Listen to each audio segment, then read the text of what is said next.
I just got in from Florence, Italy. I had been there since Friday afternoon. I met the University of Dallas students who are doing the Northern Italy trip. They had been to Venice and were down in Florence, and then back to Rome today.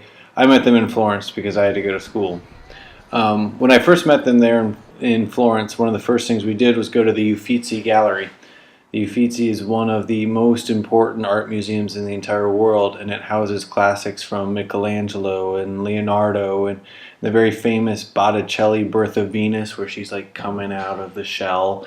But one of the coolest things in the entire museum was when we first walked in. Father Thomas and I walked in and we saw a statue of the Emperor Nero. And that's not really interesting in and of itself. But next to the statue is a sign, and the sign said, "This statue is brought to you from the Cistercian School of Dallas, class of 2011.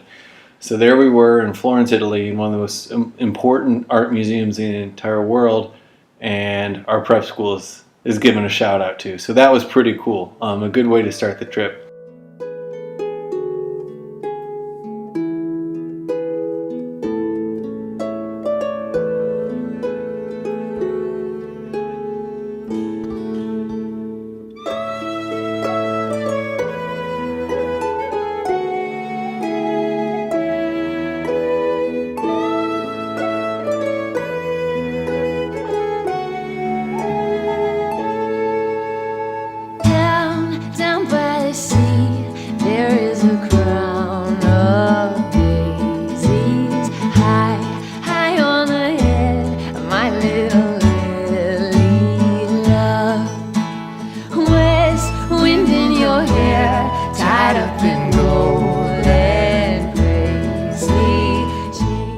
One of the coolest things we did while in Florence was hike up the Duomo. On Saturday afternoon, Father Thomas and I hiked up the 400-some steps to the top of the dome on the cathedral in Florence.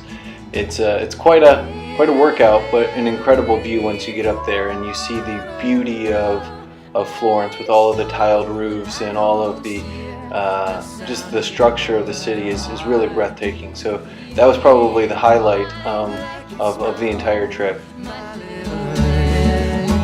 Where are we? We're almost at the top of the cupola. You just get farther away.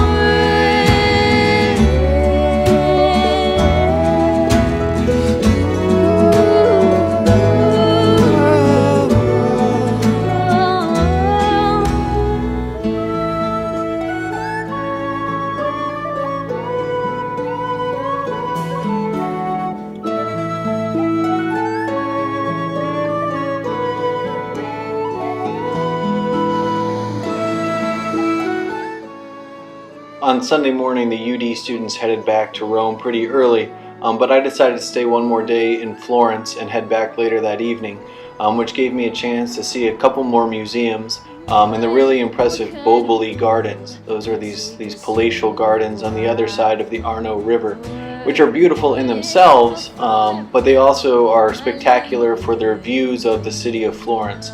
So all those things that I saw from the top of the Duomo, you get to see now from the other side of the river, and it's really, really impressive.